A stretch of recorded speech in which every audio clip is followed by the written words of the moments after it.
고린도전서 11장 23절부터 33절까지 읽도록 하겠습니다.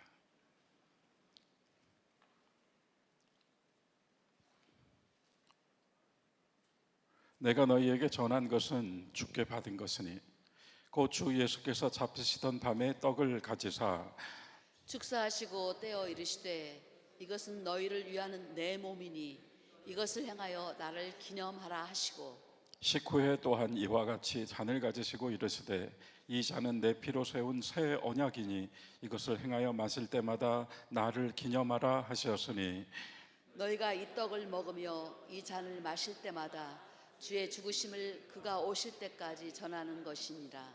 그러므로 누구든지 주의 떡이나 잔을 합당하지 않게 먹고 마시는 자는 주의 몸과 피에 대하여 죄를 짓는 것이니라.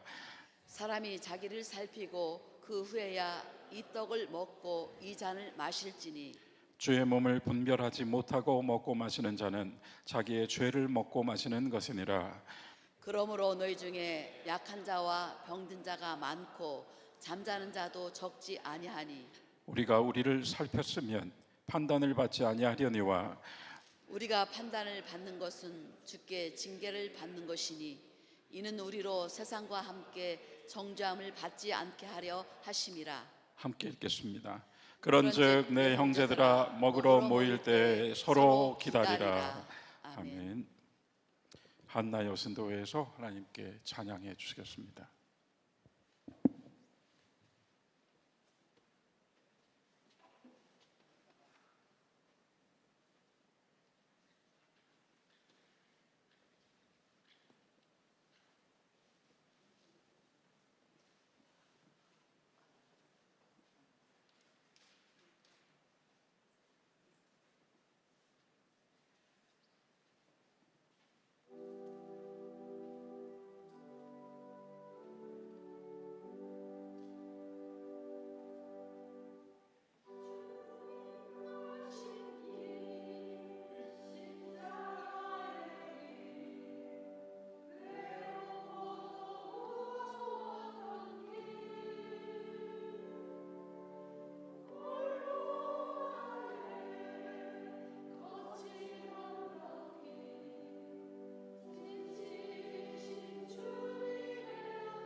귀한 찬양 감사드립니다.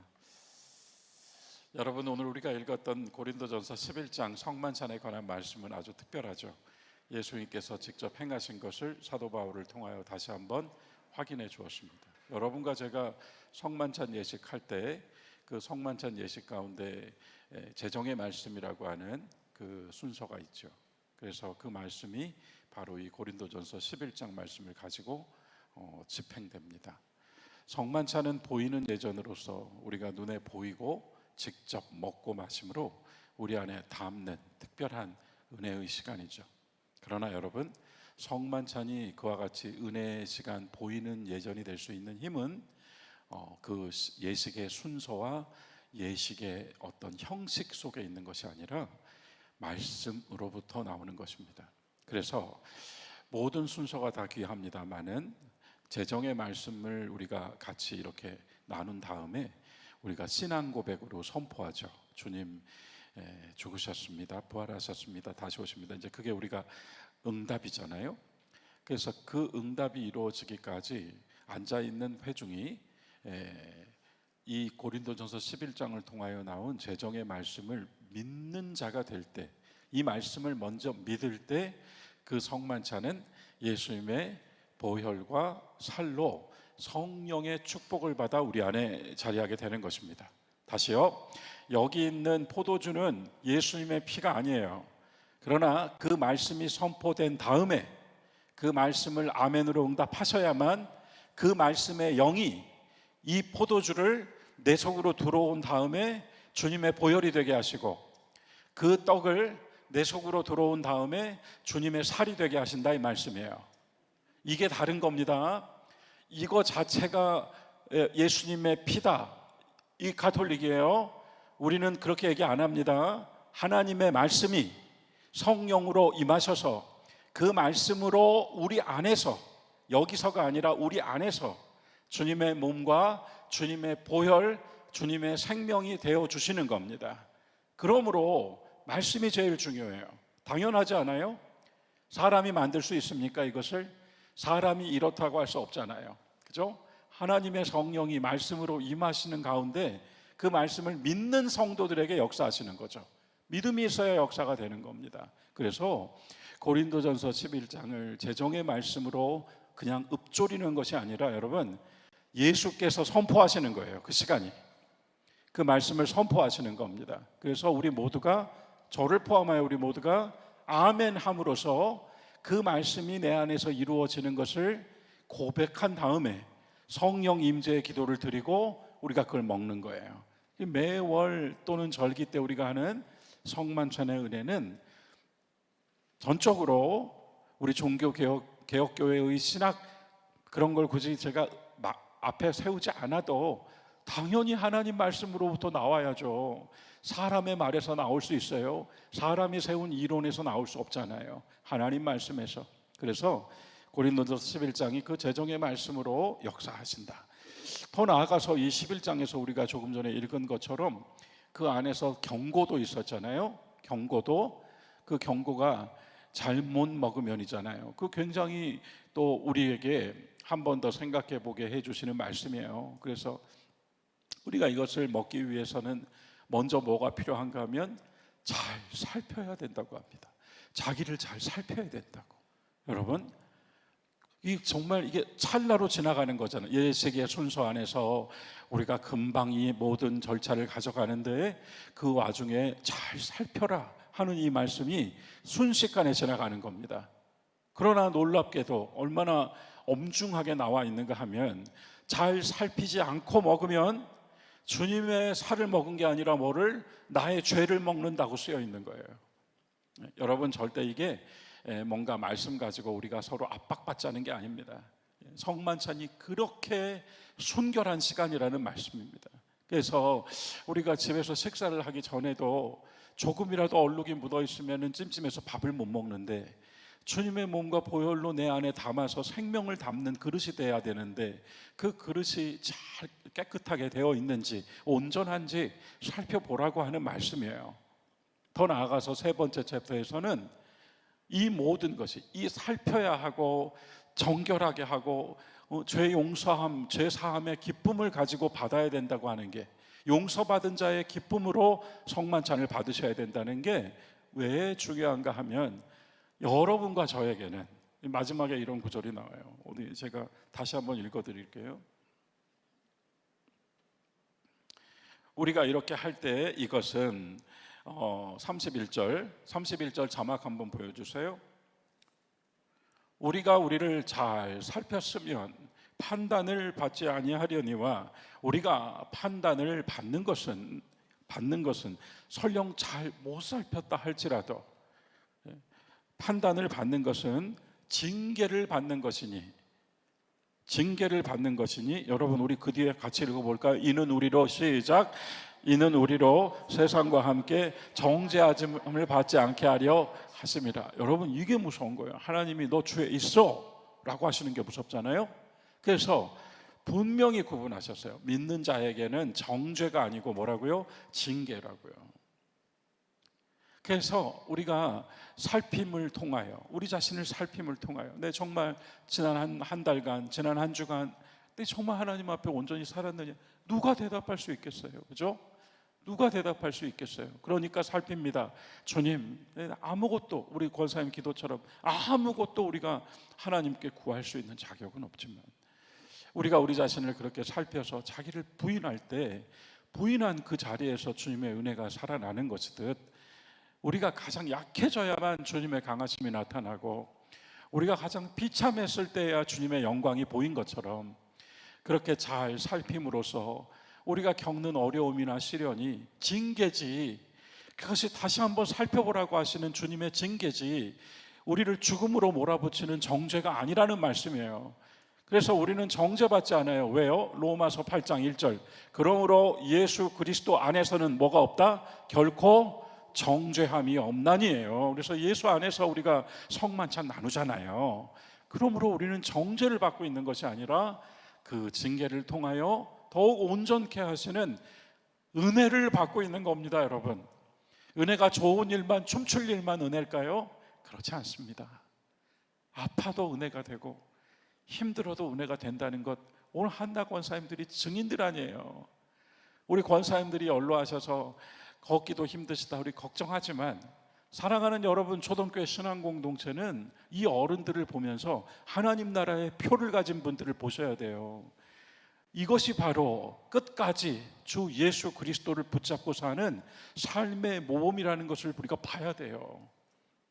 오히려 주님의 긍휼하심이 에바브로디도에게 임했던 것처럼, 여러분 에바브로디도가 굉장한 신학의 신약 성경의 사도의 그 교회들의 역사 속에 유명한 여성 지도자 중에 한 명이잖아요. 에바브로디도 얼마나 훌륭한 일을 많이 합니까? 루디아도 그렇고, 그리고 브리스길라도 그렇고, 에바브로디도 그렇고. 에바브로디도 때문에 바울이 얼마나 울어요. 에바브로디도가 병이 들었다고, 병이 들어서 죽어가고 있다고. 그런데 에바브로디도는 자기가 병이 들어 죽어가고 있으면서도 주님의 교회를 위해서 자신의 모든 것을 지금도 쏟아붓고 있다고. 자신이 아파 죽겠지만은 교회를 살리려고 성도들을 돌보는 일에 끝까지 최선을 다하고 있다고. 이 에바브로디도가 아픈 게 힘드니 제발 이 사람을 좀 구해달라고 바울이 기도하고 운단 말입니다. 그런데 하나님께서 어떻게 하셨다고 말하는가 하면, 주께서 긍휼을 베푸사 에바브로디도를 그 모든 고통에서 자유롭게 해주셨다고 한단 말입니다. 그래서 주님의 긍휼을 입은 자들로 우리 교회 어른들이 초등교회 지키고 계시는 거죠. 존경할 수밖에 없다 생각됩니다. 자, 다시 돌아와서요, 성만찬, 우리는 성만찬을 통해 자기를 살피고 그 살펴 깨끗해진 자리에 주님의 몸과 피를 받습니다. 그러므로 성만찬 예식은 순식간에 지나가지만, 그 예식에서 어른들이, 특히 우리 어른들이 옛 어른들로부터 이어받으신 신앙의 모습을 가지신 우리 초등교회 어른들이, 제가 볼 때마다 이 앞에서 다 보이잖아요. 다 보입니다. 여러분들이 그때 그 성만찬을 가지시고 받으시고 얼마나 경외하는 마음으로 기도를 하고 계시는지, 그걸 먹기 전에, 그잖아요. 먹기 전에 우리가 다 같이 먹잖아요. 먹기 전에 그걸 받으시고, 아직 먹지 않았잖아요. 그때 그 기도하시는 모습을 보면 아무리 연세가 많아도 천사예요. 천사같이 기도하고 계세요. 여러분, 이게 아무것도 아닌 것 같죠. 그냥 예식에서 그냥 우리가 받아 먹으면 되지 뭐. 하지만 말씀대로 보신다면 성만찬에서 우리가 어떠한 태도와 어떠한 마음가짐으로 이 예식을 참여하고 이 예식에서 우리에게 공급해 주시는 주님의 은혜를 받아야 하는지는 말하면 잔소리입니다. 그래서 우리가 이렇게 성만찬에 대한 제정의 말씀의 역사하시는 능력과 성령의 임재 안에서 우리 안에서 주의 생명이 된다고 하는 이 귀한 말씀의 은혜를 우리가 가지고 초동교회는 다른 어떤 교회보다도 성만찬을 잘 행하는 교회로 우리가 알고 또 그렇습니다. 뭐 세상이 인정해주고 뭐 다른 교회가 그건 중요하지 않죠, 여러분. 항상 기억하십시오. 사람들의 공적 인정은 하나님께는 아무것도 아니라는 거 잊지 마십시오. 우리는 세상에서 공적 인정을 받기 위해 무지하게 노력합니다. 칭찬받고 존경받고 사랑받고 인정받으려고. 여러분, 여기서는 그걸로 힘을 다해서 우리가 애쓰고 수고하는 거 어쩔 수 없는 게 있습니다. 하지만 그것은 하나님의 계산서에는 없어요. 오히려 더 가슴 아픈 말은 여기서 박수 받으셨습니까? 다 받으신 겁니다라고 쓰여 있다는 겁니다. 하늘의 상급을 항상 우리 장로님들 기도하실 때 하나님께서 이것을 다, 우리의 충성과 헌신을 하나님께서 다 갚아주실 줄 믿고, 하나님 반드시 하늘에 쌓은 그 상급에 대하여 답해 주신다고 하셨으니까, 사람은 나에게 거짓말할 수 있지만 하나님은 거짓말하지 않으시니까, 그래서 우리가 이 땅에서 비록 더 나아가서 예수님 이름 때문에 여전히 모욕을 당할 수도 있고, 예수님 이름 때문에 내가 내 삶에 너무나 많은 것들을 제한받을 수 있고, 예수님 이름 때문에 내가 세상에서 그냥 살았으면 이런 걸로 죄책감 안 느낄 텐데 예수 믿어가지고 내가 이걸로 죄책감 느끼고 하나님 앞에서 잘못했습니다 기도할 수밖에 없는 여러분, 그 모든 아픔과 눈물은 주님의 눈물병에 담아주셔서 나중에 다 보응하신다고 하셨단 말입니다. 우리는 정죄받지 않아요. 하지만 받아들이실 만한 사람으로 살다 가야죠. 자, 그래서 성만찬에 대한 기본, 고린도전서 11장에 가지고 있는 이 엄청난 말씀의 힘, 이거를 저도 조금 강하게 여러분들과 나눴습니다. 이번 주와 다음 주로 2주간에 걸쳐 성만찬에 대해서 역시 항상 제가 강조하듯이 영적으로 이것이 무엇인가, 정말 신학적으로 교리적으로 말고 영적으로 무엇인가, 성만찬이 과연 우리에게 무엇인가에 대하여 2주간 나눌 겁니다. 그리고 나면 그 다음 주간 고난주간이어서, 여러분, 우리의 사순절의 정점은 고난주간에 있는 거예요. 그 고난주간 속에서 우리가 정말 주님의 십자가를 붙잡고 그리스도의 죽으심과 부활하심을 향한 여정에 참여하는 겁니다. 그때 우리가 최후의 만찬 예배로 수요일 날 우리가 함께 나누게 됩니다. 참 시간이 절묘하다고 생각하는데요. 그래서 이번 주 다음 주 성만찬의 은혜를 나누고 나서, 그리고 나서 우리가 최후의 만찬 예배 때는 직접 예수께서 그날 하신 것을 재현하며 함께 애찬을 나누게 됩니다. 그때 우리가 나누면서 다시 한번 이 기쁨을 우리의 몸 안에 담을 겁니다. 보겠습니다. 왜 성만찬이라고 하였는가? 당연하죠. 교회에서 하는 거니까 성일까요? 왜 거기에 거룩할 성자 홀리, 이 세속의 인간에게 홀리, 이게 붙었습니다. 이 세속 사회에서 홀리, 이 세상 한복판에서 홀리, 왜 이 식탁은 성자가 붙어 있는가? 당연하죠. 답이 뭘까요? 혹시 바로 지금 딱 물었을 때 떠오르시는 거 있으세요? 이게 왜 여기에 홀리가 붙었을까요? 네? 뭐라고 답하셨는데? 주님이 제정하셨으니까요. 사람이 만든 게 아니니까요. 예수님이 하신 유일의적 사건이니까요.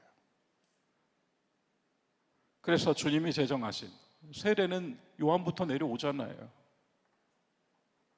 예수께서 행하심으로 예수님과 함께하는 사람들을 너희는 이제 뭐라 그랬죠? 나의 형제라. 여러분, 제가 예전에 이런 말씀 드렸죠. 우리는 처음부터 예수님을 구주라고 말하지 못해요. 왜냐하면 예수님께서 그런 노선으로 오지 않으셨기 때문에. 예수님 처음에 어떻게 오셨어요? 우리에게 친구로. 그래서 죄인의 친구가 되어주셨어요. 죄인의 친구가 되어주셔서 삭개오의 집에 가시고, 죄인의 친구가 되어주셔서 바리새인들의 집에 참여하셔서 거기서 또 많은 죄인들을 죄인의 친구가 되어서 성전 바닥에 나뒹굴어 있는 여자에게 죄인의 친구입니다. 친구가 되어주신 그분을 바로 알게 되었을 때, 알아보게 되었을 때 주여라고 구주 고백이 나오게 되는 거죠. 그래서 죄인의 친구로 오신 예수님께서 복음서에서 보시면은 십자가 지시기 전까지는 내내 하시는 말씀이 내가 선생이고 너희가 제자여서 이렇게도 말씀하시고 너희는 내 친구니라 이렇게도 말씀하셨는데, 부활하신 다음부터는 모든 표현을 바꾸셔서 너희는 나의 형제라. 죽고 부활하신 그 은혜의 이후로부터는 믿는 모든 사람들을 제자 또는 뭐 다르게 부르지 않으시고 너희 나의 형제라. 하나님도 그렇게 모든 죽기 전에 예수님이 십자가 지시기 전까지는 독생자, 외아들, 그런데 십자가 지시고 부활하신 다음부터는 성경이 표현을 어떻게 쓰죠? 뭐라고 씁니까? 맏아들. 여러분 이거 아셨잖아요. 십자가 지시기 전까지는 독생자, 외아들, 그러나 죽고 부활하신 다음부터는 성경이 표현을 바꿔요. 맏아들. 맏아들이니까 둘째, 셋째, 넷째가 다 나온단 말입니다. 우리 모두가 주님의 형제와 자매가 되었다고요. 그래서 주께서 직접 제정하신 것 성만찬. 자, 지난주에 우리가 집회에 대해서 나눴어요. 예배. 그러니까 우리가 예배로 모이고 또 교회 공동체로 함께 모이는 모든 모임을 집회라고 했습니다. 히라버로 집회가 에클레시아라고 했죠. 에클레시아가 두 개의 단어가 합쳐졌다 그랬어요. 하나는 엑스, 또 하나는 클레시스. 그래서 엑스라고 하는 말은 뜻이 뭐라고 그랬죠? 밖으로. 그리고 클레시스는 뭐라 그랬죠? 부르다. 그래서 그 뜻이 뭐예요? 에클레시아, 밖으로 부르다. 그래서 이 밖으로 부르다라고 하는 뜻을 가진 단어로 교회라고 했다고요. 그런데 이 교회라고 하는 말로 쓰는 에클레시아라고 하는 용어는 분명히 의미를, 우리는 교회 그럼 철치, 그죠? 그러나 영적인 그 원어의 의미, 그 말의 진짜 진의는 에클레시아라고요. 에클레시아, 밖으로 부르다. 그럼 밖으로 불렀으니까 뭐 안이 있을 거 아니에요. 그 안이 우리 삶의 모든 방면에 적용될 수 있다고 말씀드렸어요, 지난주에. 우리 삶의 모든 방면에 우리가 밖으로 부름을 받은 거예요, 예수님을 통해서. 그러니까 안이 있었어요, 우리에게는. 안, 우리가 원래 있던 곳. 그래서 그것을 구약 성경으로 얘기한다면은 이집트인의 종살이, 바로의 종살이를 하고 있음에도 불구하고 자신이 종살이를 하고 있는지 모르고 450년 살았다고요. 종인지 몰랐단 말이에요. 그냥 왕이 시키니까 했단 말이에요. 벽돌 만들라 그러니까. 종인지 몰랐어요, 여러분. 그냥 힘들었어요. 그래서 이집트에서 2등 시민, 3등 시민으로 사는 게 힘들었다고요. 이스라엘 사람들이 우리가 종이라고 하지 않았습니다. 하나님이 너희가 종살이 했다고 하셨죠. 종인지 모르고 종살이 했단 말입니다. 거기서 밖으로 불러냈다. 그래서 나중에 만나를 먹으면서 아유, 이 만나가 너무 지겹다. 세상에 하늘에서 내리는 만나를 먹으면서 만나가 지겹다 그래요. 너무 오래 먹었대요, 만나가. 그래서 만나를 지겨워하면서 뭐라 그래요? 애굽의 우리 주인집 고깃가마에서 끓고 있는 육수 냄새를 맡고 싶다 그러잖아요. 잘 적용하십시오. 그래서 이 얘기 하나만 가지고도 우리는 밖으로 불러냈다. 종인데 종인지도 모르고 주인이 주는 육수물을 마시면서 그게 제일 맛있다고 행복하게 먹던 인생을 밖으로 끌어내셨다고요. 하늘에서 내리는 만나로 농사를 짓지 않아도 먹이시고, 하늘에서 내리는 메추라기로 사냥을 하지 않아도 먹이시고, 반석에서 나오는 물로 마시게 하시고, 그 끌고 가시는 광야의 여정은 괴로웠지만 그 광야의 여정은 100% 하나님의 은혜의 시간이었어요. 그래서 밖으로 불러내셨다는 건 내가 안이 있었다, 내가 뭔가에 빠져 있었다, 내가 뭔가에 묶여 있었다, 내가 뭔가에 붙들려 있었고 내가 뭔가에 휘감겨져서 그걸로 렌즈를 가지고 살면서 내가 거기 매여 있었는데 나를 밖으로 끌어내셨다. 이게 에클레시아라고요. 예, 에클레시아라고. 그래서 밖으로 부름 받아서 나와 봤더니 밖으로 부름 받아 나온 사람들이 여럿 있는 거예요. 그렇게 모인 게 뭐예요? 교회입니다. 여러분과 제가 이렇게 각자로는 밖으로 부름을 받은 사람이고 우리가 함께 모이니 밖으로 부른 사람들의 모임, 회중이 되었어요. 그래서 내가 개인적으로 하나님 은혜 받고 살 수 있다니까요. 하지만 하나님의 은혜의 전적인 역사는 함께 모여 이루는 여호와의 회중 속에서 나타난다고 말씀드렸잖아요. 그래서 내가 혼자 있을 때는 한 명의 신앙인이지만 우리가 함께 이렇게 있으니까 뭐가 돼요? 여호와의 회중이 된다고요. 우리가 혼자 있을 때 내가 내 이름 갖고 내가 내 이름 손성호 교회라고 할 수 있겠지만 여러분 세상은 인정 안 하죠. 그러나 우리가 함께 모여 있으니까 초동교회, 예수 그리스도의 몸이라고 말할 수 있게 되었습니다. 그래서 지난주에 우리는 모임, 집회에 대한 영적인 의미들을 살펴보면서 구약 성경에는 교회라는 말이 없었습니다. 대신에 여호와의 회중이라고 말했습니다. 딱 그 단어 하나가 나와요. 여호와의 회중 또는 여호와의 총회, 어셈블리.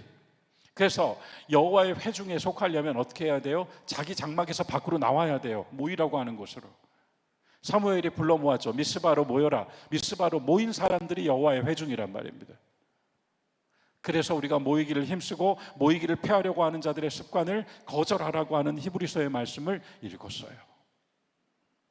우리가 각자로는 개인으로 한 사람으로 살지만 우리가 함께 모일 때 여호와의 회중이 되고 함께 모일 때 주님의 몸이 되어서 주님의 구원에 참여하고 그 몸으로 역사하시는 능력을 얻으며 살 수 있다는 겁니다. 내가 아무리 손재주가 좋아도 내 손재주를 사용할 기회가 없으면 이 손재주는 그냥 아무것도 아닌 거잖아요. 내가 그렇게 한 지체로는 손으로밖에 있을 수 없을지 모르지만 여기 우리가 함께 할 때 우리는 온전한 몸이 되어서 온 몸으로 한 존재로 할 수 있는 많은 일들이 있다 이것입니다. 그래서 교회에 속한 모든 사람들, 특별히 교회에 속한 모든 사람들 가운데 예수 그리스도의 이름으로 세례받고 죽고 부활하시는 은혜에 참여한 사람들, 거듭난 사람들, 하나님의 생명으로 다시 태어난 사람들, 세례받은 사람들. 그래서 교회에서는 세례, 교인 그러지만 영적으로 보자고요. 내가 먼저 예수 이름으로 다시 살아나고 다시 태어나야만 그 은혜 안에서 그리스도의 생명을 안에 담을 수 있다는 거죠. 그래서 세례 교인이 함께 참여하여 모든 교인은 특별히 세례받은 자는 성만찬에 반드시 참여하여야 합니다. 왜 성을 붙였는가? 왜 홀리인가에 대한 대답, 주님께서 세우셨기 때문에. 그리고 이 주님이 세우신 이 거룩한 식탁은 성경적이었습니다. 제가 조금 전에 말씀드린 것처럼 6월절, 출애굽 6월절이 기원이에요. 6월절이 기원입니다. 이스라엘 사람들은 6월절 만찬을 지금도 하고 있죠. 그러면 왜 문제예요? 이스라엘 사람들이 왜 문제일까요? 지금도 양을 먹고 있으니까 문제죠. 우리는 단번에 세상 죄를 지신 예수 그리스도의 몸과 피를 먹거든요. 6월절 만찬이 이루어지던 날이었어요. 예수께서 그 일을 행하시던 날이. 여러분, 그래서 우리가 그걸 최후의 만찬이라 그래요. 사실은 최후의 만찬이라고 하는 말이 우리에게는 이제 관용어가 되었지만 실은 그날 식사는 최후의 6월절 만찬과 최초의 성만찬이었습니다. 예수님께서는 유대인들이 행하던 방식대로 6월절 만찬을 다락방에서 함께 모여 진행하셨습니다. 절기를 지키셨다고요. 유대인들은 하나님께서 그때 출애굽하던 그 전날 그 새벽에 나왔으니까 그 전날 밤에 하나님이 모세를 통하여 지시하신 대로 시행하였습니다. 어떻게 하였죠? 순전한 양을 잡아서 피를 바깥 문설주에 발랐죠. 그리고 그 고기는 온 가족이 한 명도 예외 없이 다 모여야 돼. 우리 식구들 오늘 다 모여라 해가지고 그 집 이름을 가진 식구들이 다 모여서 그 고기를 먹었습니다. 빠지면 안 됐어요. 그래서 바깥으로는 그 양의 피가 발라져 있었고 안에서는 그 고기를 같이 나눠 먹고 있었고, 그 고기를 나눠 먹으면서 거기에서 함께 먹으라고 하신 또 다른 게 있었죠. 무교병과 쓴 나물. 무교병은 누룩이 들어가지 않은 떡, 그 떡의 의미는 순결. 쓴 나물은 지난 450년 동안 그것이 쓰디 쓴 건지도 모르고 살았던 그들에게 너희들이 하나님이 주신 땅을 떠나 이집트 사람들의 땅에서 살던 세월은 이렇게 썼다라고 하시는 의미로 쓴 나물 먹게 하셨다고요. 그래서 무교병과 쓴 나물과 어린 양의 고기를 함께 집 안에서 먹고 있었습니다.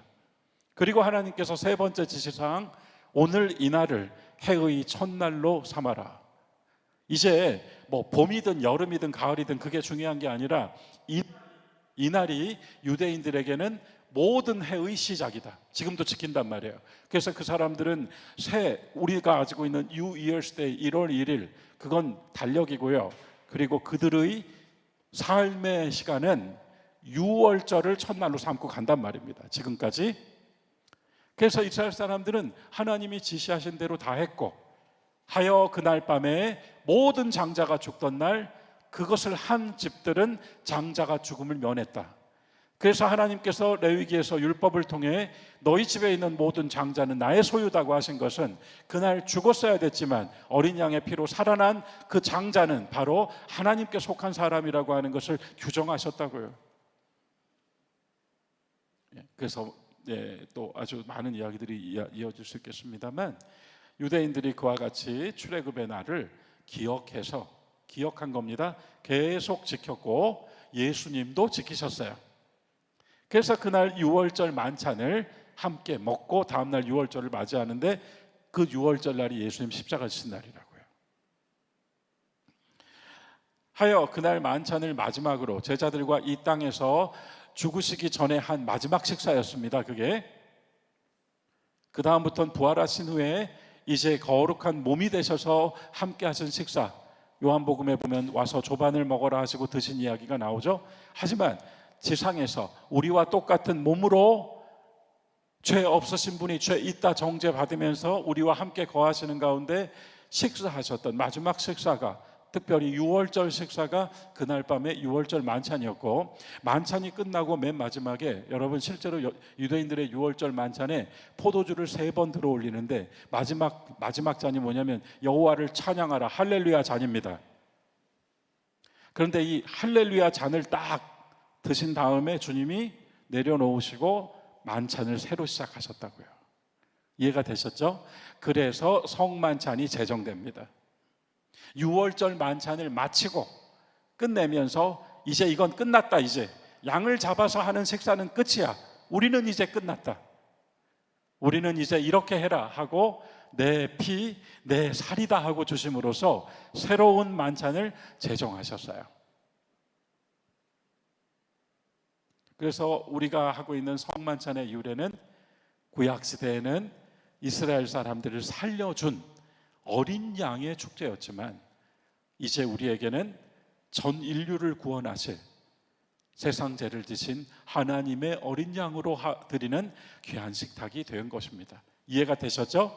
6월절은 성만찬, 그런데 6월절은 여전히 양을 잡아야 되고 성만찬은 더 이상 잡을 필요가 없어요. 대신에 뭘 하시라고 한 거죠? 기념하라라고 하신 겁니다. 또 잡는 게 아니라 또 죽으실 필요가 없어요, 예수님께서. 자, 이와 같은 성만찬의 은혜를 가지고 그러면 또 하나 살필까요? 왜 만찬일까요? 여러분, 우리가 아침에 먹을 때 뭐라 그러죠? 아침 식사 뭐라 그러죠? 조찬. 점심은 뭐라 그러죠? 오찬입니다. 그런데 왜 만찬일까? 여러분, 사실은요, 우리 기장에서 1990년대와 2000년대에 성찬이냐 성만찬이냐 갖고 엄청난 논란이 있었어요. 그래서 신학적으로 논쟁하고 목회자들 논쟁하고 논쟁이 엄청났어요. 그랬다가 2003년 새역사 희년 교단 50주년에 정리했어요. 뭘로 정리했냐면 성만찬으로요. 그래서 우리가 성만찬이라 그래요. 구별하셔야 됩니다. 그런데 그냥 우리가 관용어로 성만찬이다가 아니라 이게 만찬이 되기까지 엄청 싸웠다고요. 성찬이라고 주장하는 목소리가 작지 않았다고요. 그냥 주님께서 제정하신 거룩한 식탁이라고 하면 되지 그걸 왜 만찬이라 그래? 그러면 문제가 그러면 이제 문자적으로 문제를 얘기하면 어떤 문제가 나오겠습니까? 아니 점심에 먹는데 그게 어떻게 만찬이야? 그러면 성오찬이라고 해야지. 진짜 이런 싸움이 있는 거예요. 신앙 논쟁에서는 가능성 있죠. 아니 우리가 저녁에 교회에서 저녁 식사 시간에 교인들이 같이 모여가지고 성만찬을 나누면 만찬이 맞는데, 아니 한낮에 11시에 모여가지고 예배드리고 그 안에서 이거 나누는데 그걸 왜 만찬이라고 하느냐, 이러고 싸웠다고요. 그러니까 알싸리 힘들게 오찬 조찬 만찬 하지 말고 그냥 성찬이라고 해야지. 그러나 결국 이 신앙 논쟁에서 성만찬이 이겼습니다. 영적인 의미 때문에 그래요. 여러분 성만찬, 그러니까 만찬, 아까 성은 제가 예수님 제정하셨으니까 홀리입니다. 그리고 만찬입니다. 만찬. 그러면 점심에 먹는데 왜 만찬일까요? 우리가 보통 저녁 식사라고 하는 자리가 가지는 의미가 뭐죠? 간단하게 생활적으로 저녁 식사가 가지는 의미가 뭐예요, 여러분? 예? 돌아와서 어떻게 하죠? 온 식구가 함께입니다. 온 식구가 함께. 아침 식사 물론 아침에 다 같이, 규율이 엄격한 집안에서는 아침에 다 같이 아버지 앉아 계시고 같이 앉아서 밥 먹고 출발할 수도 있겠지만은 요즘 현대 사회 엄청 힘들어서 아침 식사 같이 하기 힘들어요. 그리고 아침 식사의 문제는 뭡니까? 아침을 먹으면서 무슨 생각을 하죠? 오늘의 스케줄. 점심 식사는 어떻게 합니까? 노동하는 가운데에서 급하게 하죠. 빨리 먹고 또 일해야 되니까. 하지만 저녁 식사는 어떻게 해요? 모든 것을 마치고 온 가족이 모여서 그 먹은 다음에 뭘 하죠? 쉼을 얻습니다. 그래서 이 만찬이라고 하는 의미가 하나님의 집에서 하나님의 식구들이 예수 그리스도의 살과 그분의 피를 먹고 마시는 한 식구 되는 귀한 자리인데, 그 자리가 가지고 있는 의미는 세상 일 다 뒤로 하고 오늘 내가 해야 될 스케줄을 잠깐 잊어버리고 내 예수 그리스도의 몸과 피로 내 안에 담아서 예수님을 기억하는 시간을 갖는 거예요. 온 가족이 다 같이. 유대인의 유월절에 유대인의 모든 가족들이 모여서 양을 먹으면서 뭘 기억한 거예요? 수천 년 동안 그들이 기억했단 말입니다. 기억이라고 하는 것이 단지 떠올렸다가 아니라 그들은 계속 기억했어요.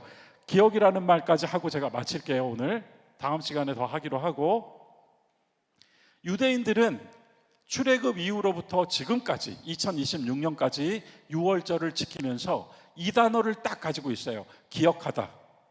예수님께서는 우리에게 나를 기억해라 또는 기념해라 같은 뜻으로 쓸 수 있어요. 한 단어입니다.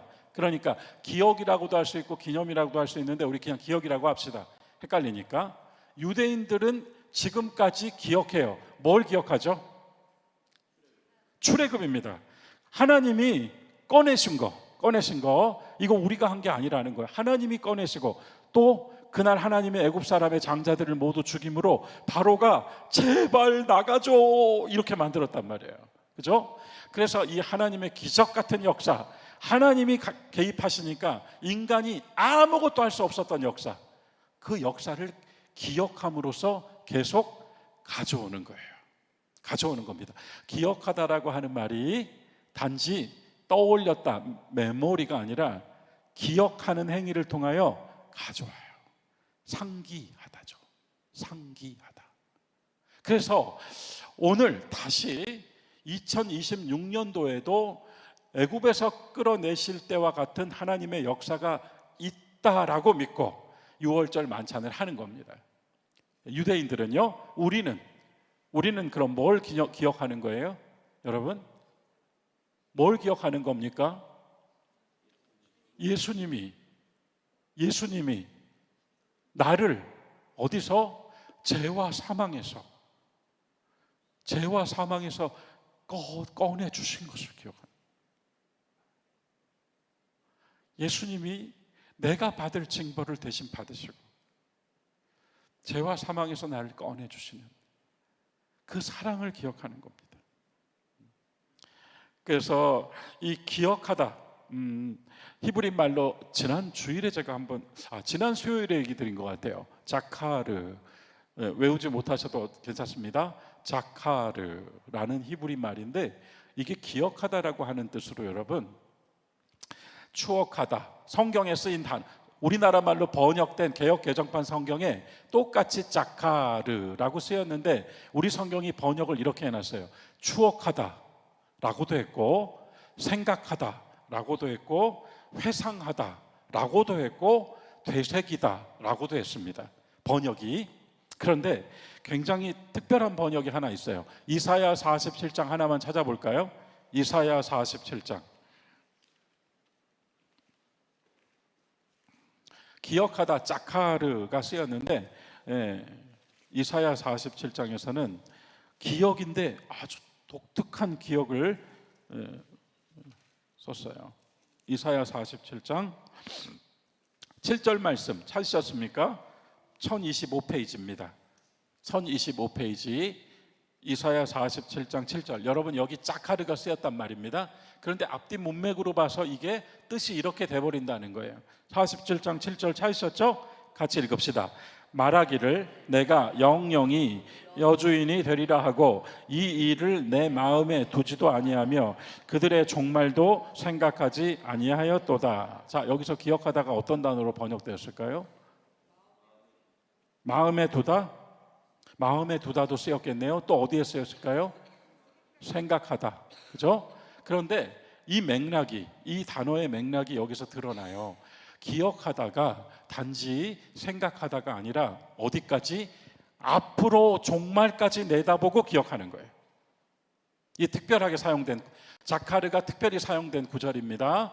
앞으로까지 내다보고, 내가 바로 그 구원의 역사를 오늘 상기함으로써 앞으로도 나를 구원해 주신다고 하는 믿음이 작동하기 시작하는 겁니다.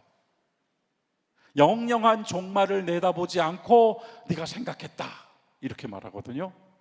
그래서 여기서 내다보면서, 앞을 내다보면서 생각하는 것을 또한 자카르라고 한다고요. 하나님은 우리가 망각하는 존재인 걸 알고 계신다 그랬죠. 우리가 너무 잘 잊어버리는 거 하나님이 아신다고요. 우리가 얼마나 우리는 하나님의 은혜라고 말하지만 우리 얼마나 잘 잊어버리고 사는지 아신다고요. 그래서 하나님께서 이 자카르에서 파생된 말, 지카론이라는 말을 하나 더 우리에게 주시는데, 지카론, 성경에서 지카론이라고 쓰이는 말이 자카르에서 파생한 말이에요. 근데 그게 무슨 뜻이냐면 기념물 또는 기념일입니다. 그 기념물, 기념일의 첫 번째로 하나님이 지정해 주신 거니까 이것이 바로 너희가 기억해야 되는데 네가 잊어버릴 거니까 잊지 않게 하기 위해 내가 지정해 줄게 하고 1번으로 지정해 주신 게 뭐냐면 6월절이에요. 지카론입니다. 그게 6월절. 그러니까 바로 이 6월절, 예수님이 나를 기념하라고 말씀하실 때 여러분 그냥 엉뚱하게 쓰신 말이 아니라 다 거기서 가져오시는 거예요. 유대인들이 자카르 하면서 6월절을 기념일로, 지카론으로 지키고 살듯이 이제부터는 나를 자카르하고 이날을 이 식사를, 이 식탁을 지카룬 하라라고 가르쳐 주신 겁니다. 그래서 나를 기념하다, 나를 기억하다. 아까 중요한 단어는 말씀드렸어요. 기억이 단지 회상이 아니라 상기, 더 나아가 성경에서는 내다보고 생각하는 것. 그래서 우리가 예수 그리스도를 다시 상기, 그것은 결국 내가 받은 은혜를 다시 상기. 성만찬에 임하면서 그 거룩한 순간에 상기, 나를 구원하신 그리스도의 피를 상기. 그 상기함으로써 우리가 장차 지금은 여기서 우리가 지금은 뭐 그런 노래 있죠. 지금은 이렇지만 장차는 하나님의 나라 새하늘과 새 땅에서 몸의 부활을 이루고 하나님 안에서 함께 사는 우리가 상상하지 못한 삶이 예정되어 있다는 것을, 인생의 고락 같은 게 없는 상상하지 못할 에덴의 기쁨보다 더 큰 기쁨이 약속되어 있다는 것을, 이걸 믿고 다시 상기하면서 예수 그리스도 나를 위하여 죽으신 그분을 항상 다시 오늘 나의 삶으로 모셔오는 삶을 사는 것이 성만찬입니다. 그냥 교회의 교인됨을, 초동교회의 교인됨을 확인하는 절차가 아니라 여러분, 이것은 영원부터 영원까지를 담고 있는 거예요. 그래서 내가 영원까지 이 유효한 티켓을 가지고, 티켓이라는 말이 경망스럽습니다만은 성경에서는 표라고 써요. 표. 이 유효한 표를 가지고, 그것이 바로 성만찬입니다. 우리가 곧 또 성만찬을 부활절에 할 텐데, 그리고 최후의 만찬 기념 때도 할 텐데, 좀 남다른 마음으로 이번에는 한 번 더 그 자리에 임할 수 있을 것 같습니다. 오늘 우리는 성만찬 제정의 가장 중요한 것, 나를 기억하라. 이게 제일 중요합니다. 다음 시간에 하나 더 할 거예요. 곧 2개. 성만찬이 가진 영적 의미, 제일 중요한 거 나를 기억하라. 그것을 우리가 계속 실행하는 것입니다. 그래서 주님께서 우리에게 주신 너무나도 거룩한 이 만찬이 바로 11시에도 하나님의 집은 온 가족이 함께 모여 식사를 나누는 축복을 받은 것입니다. 이와 같은 은혜를 우리가 잘 간직하고 초동교회여 영원하라 하시는 하나님의 음성에 우리가 감사하면서 우리 교회를 통해 이루어 가신 하나님의 이 사랑의 역사, 구원의 역사를 우리가 더욱더 확장시키기 위해 전도하고 선교하는 것입니다. 함께 믿음의 길을 가는 것을 또 기뻐하고요. 성만찬에 대하여 깊은 영적인 의미를 함께 나누는 귀한 시간이 되셨을 것이라 그렇게 생각합니다.